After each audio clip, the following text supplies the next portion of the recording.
Friction.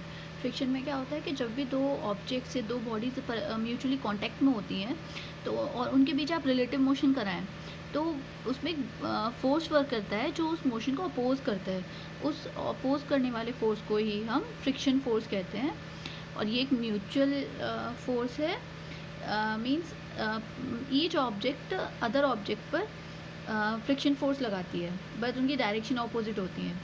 Suppose table पे कोई book रखी हुई है तो बुक टेबल पर, टेबल बुक पर फ्रिक्शन फोर्स लगा रही है अगर ये मोशन कराएंगे बीच में तो।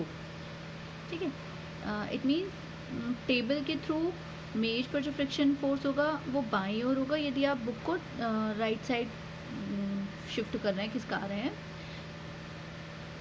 तो टेबल तो बुक पर फ्रिक्शन लगाएगी ऑपोजिट साइड में, मतलब लेफ्ट साइड में, जबकि बुक टेबल पर लगाएगी राइट साइड पे। ठीक है, और ये किस वजह से होता है? फ्रिक्शन फोर्स होता है जो कॉन्टेक्टिंग ऑब्जेक्ट्स हैं उन उस पोर्शन में जो मॉलिक्यूल्स हैं उन मॉलिक्यूल्स का जो इंटरमॉलिक्यूलर फोर्स है उनकी वजह से ये फ्रिक्शनल फोर्स लगता है।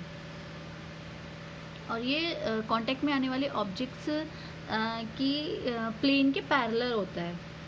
मीन्स ये डायरेक्शन यानी कांटेक्ट में आने वाली सरफेसेस के पैरेलल में होता है। और ये मोशन स्टार्ट होने के जस्ट बिफोर भी वर्क करता है, मतलब कर भी सकता है और करता है, कह सकते हैं। अच्छा, इसका मेज़रमेंट के लिए हम क्या कर सकते हैं? इसकी मेज़रमेंट उस फोर्स से की जाती है जो कांटेक्ट में आने वाले ऑब्जेक्ट्स या बॉडीज़ के बीच लगने वाले इंटरमॉलिक्यूलर फोर्स को ब्रेक कर सके, तोड़ सके, उससे हम इसकी मेज़रमेंट लेते हैं। अच्छा, इसके बाद आता है force of static friction. Force of static friction क्या होता है? It exist just before the motion start. Just before मतलब मोशन स्टार्ट होने से पहले जो लगता है उसको हम ये बोलते हैं फोर्स ऑफ स्टैटिक फ्रिक्शन। और it is self adjusting force है, ये खुद से एडजस्ट हो जाता है और एक्सटर्नल फोर्स के बराबर हो जाता है खुद से एडजस्ट होके। और ये रिलेटिव मोशन का अपोज करता है और हमेशा प्लेन के पैरेलल वर्क करता है।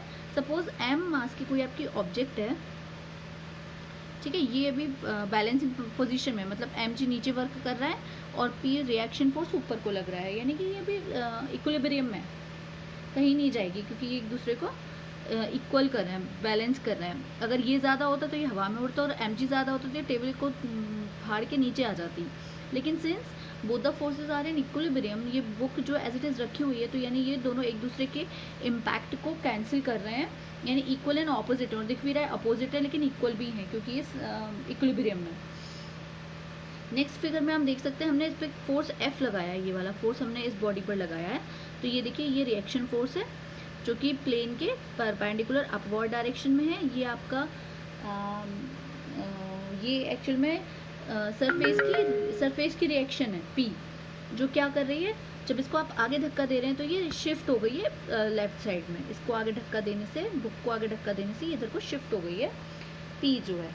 ठीक है, तो इसके कंपोनेंट्स होंगे, एक इसका ये परपेंडिकुलर कंपोनेंट होगा, ये हॉरिजॉन्टल कंपोनेंट होगा। तो जो परपेंडिकुलर है ये तो इसको बैलेंस करेगा mg को, और ये जो हॉरिजॉन्टल है इस F का अपोज करेगा। ठीक है, ये चार इसके कंपोनेंट्स आ गए R और F। ठीक है, तो ये F तो इसको इसका अपोज कर रहा है और ये इसका, ठीक है, R इससे mg से बैलेंस हो रहा है। इसका ये क्या है? परपेंडिकुलर यानी वर्टिकल कंपोनेंट है। और बट स्टिल चूँकि ये सब एक दूसरे बैलेंस है, बराबर है, ये इसके बराबर है, ये इसके बराबर है, तो अभी भी हमारी जो बॉडी है, जो बुक है, अभी भी इक्विलिब्रियम में है, रेस्ट में है। जैसे जैसे अब आप F बढ़ाते जा रहे हैं कि आप इसे चाह रहे हैं, आप इसे मोशन मिलना है, तो उस जैसे जैसे आप इसे आगे बढ़ाओगे ये भी उतना ही इसे झुकता चला जाएगा। अब देखो इस पिक्चर में ये और ज़्यादा झुक गया है इसकी तरफ, इधर F की तरफ।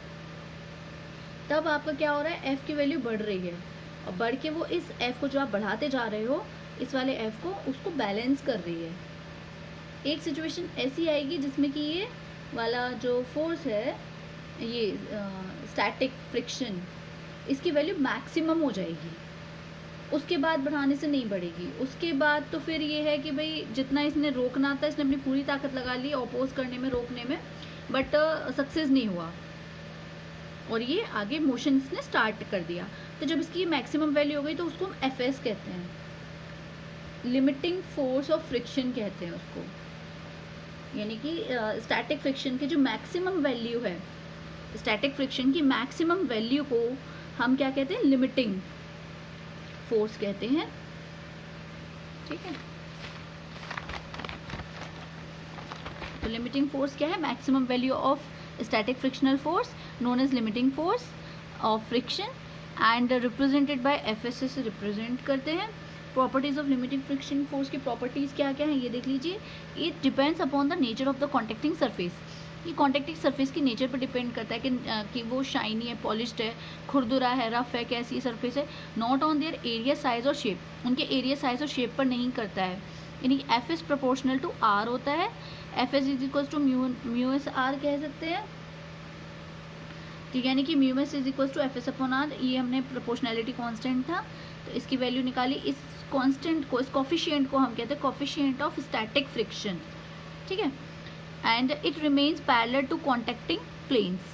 ये क्या करता है, हमारा जो लिमिटिंग फोर्स ऑफ फ्रिक्शन है ये प्लेन के पैरेलल रहता है ना, ऑपोजिट टू रिलेटिव मोशन, और रिलेटिव मोशन के ऑपोजिट रहता है। ऑफ कोर्स ऑपोजिट रहेगा तभी तो उसको अपोज करेगा। It is valid when F is equal to F S. Obviously अभी हमने कहा था कि ये मैक्सिमम वैल्यू है स्टैटिक फ्रिक्शन की, तो ये कब वर्क करेगा, जब एफ बराबर किसके हो जाए, एफ एस के। और अगर एफ बराबर एफ एस के नहीं है तो एफ किसके बराबर होगा, एफ के, क्योंकि ये इसको बैलेंस कर रहा होगा। ठीक, ये ग्राफ आप देख सकते हैं, एफ को जैसे जैसे बढ़ा रहे हैं एफ बढ़ रहा है, तो ये सिंपल ग्राफ है। अब है kinetic friction after initiation of relative motion. अब जैसे जैसे आप फोर्स बढ़ाते जा रहे हैं, मोशन स्टार्ट हो गया, तो उसके बाद का जो फ्रिक्शन है वो ये लगता है। एकदम ऐसा थोड़ी होता है कि फ्रिक्शन जीरो हो जाता है, उसके बाद जो लगता है वो एफ के लगता है। It depends upon the similarly it depends upon the nature of the contacting surface, not on size, shape और एरिया। ये उनकी नेचर पर डिपेंड करता है, ना कि उनके साइज, एरिया या शेप पर। और इसको हम देखें तो एफ के प्रोपोर्शनल टू आर, यानी एफ के इज इक्वल टू म्यू के आर। वही सेम चीज़, ये बस काइनेटिक के लिए, वो स्टैटिक के लिए था। काइनेटिक मीन्स मोशन और वो स्टैटिक मीन्स रेस्ट, तो ये आ जाएगा। ये क्या है, म्यू के कोफिशिएंट ऑफ काइनेटिक फ्रिक्शन है। Obviously same, does not depend on the relative motion, ये रिलेटिव मोशन पर डिपेंड नहीं करता। लाइक यूनिफॉर्म, हाँ इससे मतलब नहीं है कि मोशन कैसा हो रहा है, यूनिफॉर्म वेलोसिटी है, एक्सेलरेटेड है या रिलेटेड है, इसे उससे मतलब नहीं है। ये सब तरीके की मोशन के लिए सेम ही रहेगा। और हाँ जी, एफ के always remains less than the F S. F के की वैल्यू हमेशा छोटी होगी एफ एस से। एफ के is less than F S. F S यानी स्टैटिक फोर्स ऑफ फ्रिक्शन जो की वैल्यू क्या होती है, वो ज़्यादा होती है और काइनेटिक फ्रिक्शन की कम होती है, तभी तो मोशन हो पा रहा है, अदरवाइज तो मोशन हो ही नहीं पाता अगर फ्रिक्शन की वैल्यू ज़्यादा हो जाती मोशन की कंडीशन में। तो जब ये बड़ा है तो ऑब्वियसली इसका कोफिशिएंट भी बड़ा ही होगा, तो mu is greater than mu के ऑलवेज। अगर इनके बीच में हम ग्राफ प्लॉटिंग करें, ग्राफ देखें तो वो ये आता है, देखिए यहाँ से यहाँ तक स्टैटिक की कंडीशन, यानी एफ के बराबर था यहाँ से यहाँ तक, लेकिन जैसे ही अपने मैक्सिमम वैल्यू पे पहुँचा तो एफ किससे रिप्लेस हो गया, एफ एस। एफ बराबर किसके हो गया, अब ये एफ एस के। और इसी पॉइंट पे, इसी सिचुएशन पर ये ग्राफ हमने प्लॉटिंग किया है बेटा एफ और फ्रिक्शन फोर्स के बीच में। ये एफ है, ये फ्रिक्शन फोर्स है, तो F S is equal to mu S R, ये एफ एस है मैक्सिमम वैल्यू। उसके बाद आप देखो स्लाइटली कम है एफ एस की वैल्यू से, और ये कॉन्स्टेंट ही रहेगा ये थ्रू आउट द मोशन। अब उसे इससे मतलब नहीं है कि मोशन यूनिफॉर्म हो रहा है, रिटार्डेड है या एक्सेलरेटेड है, बट एफ के यही रहेगा। और एफ के को हम म्यू के आर लिख सकते हैं। उसके बाद एक आता है एंगल ऑफ फ्रिक्शन।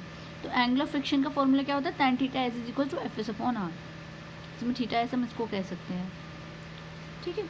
और इसके बाद और क्या चीज़ थी, friction on an incline plane. Incline plane में देखो क्या हो रहा है, ये रेस्ट की पोजीशन में ये ऑब्जेक्ट है, एम जी हमेशा वर्टिकली डाउनवर्ड होता है, तो ये एम जी है, ये थीटा बना रहा है, तो आप ट्रिग्नोमेट्री लगाओगे तो ये एंगल भी थीटा ही आएगा। तो जब ये एम जी, ये थीटा, तो ये एम जी कॉस थीटा हो गया, और इसका ये वाला कंपोनेंट वर्टिकल कंपोनेंट है, ये हो जाएगा एम जी साइन थीटा। तो आप यहाँ देखेंगे कि जो रिएक्शन फोर्स है, रिएक्शन देखिए प्लेन के परपेंडिकुलर होता है, तो ये इसका कॉस कंपोनेंट जो है वेट का एम जी का, वो इस रिएक्शन फोर्स को बैलेंस कर रहा है। और इस एफ एस जो कि क्योंकि मोशन इधर को होना है इसलिए फ्रिक्शन इधर ऑपोजिट डायरेक्शन में लगेगा, तो इस एफ एस को ये M G sine theta balance कर रहा है। अभी ये रेस्ट में है, इसलिए ये वाले जो इक्वेशन हमारी इक्वल्स टू 0 आई है। लेकिन जैसे जैसे आप थीटा बढ़ाएंगे तो on increase in M G sine theta बढ़ेगा, इसका मतलब as well as F S भी बढ़ेगा। जब ये बढ़ेगा तो ये जितना ये बड़ा होगा तो ये भी कहेगा कि नहीं मैं तो रोकूंगा, तो ये बढ़ेगा, एफ एस बढ़ेगा and becomes equal to M G sine theta. फिर बढ़ते बढ़ते ये इसके बराबर आएगा, है ना, बैलेंस में रखने के लिए। तो when F is equal to F S, लेकिन जब वो static limiting force of friction के बराबर हो जाएगा आपका स्टैटिक फोर्स ऑफ फ्रिक्शन, तो आपका मोशन स्टार्ट हो जाएगा। तो F S is equal to mu S R हो जाएगा। म्यू एस आर किसके बराबर हो जाएगा, मान लीजिए वो अल्फा एंगल पर हो रहा है बढ़ाने पर, तो एम जी साइन अल्फा, तो R is equal to M G cos alpha. कोई बैलेंसिंग की इक्वेशंस लगा दिए जस्ट। फिर mu S is equal to tan alpha हो जाएगा। Mu S equal to tan theta S था, तो थीटा एस यहाँ पे अल्फा के बराबर हो गया, तो म्यू के टेन थीटा के हो गया। तो ये आपका इतना वर्क कंप्लीट हो गया। अब इसके बाद आपके जो फ्रिक्शन के रिगार्डिंग न्यूमेरिकल्स होंगे ईजिली सॉल्व हो जाएंगे, करके देखिएगा।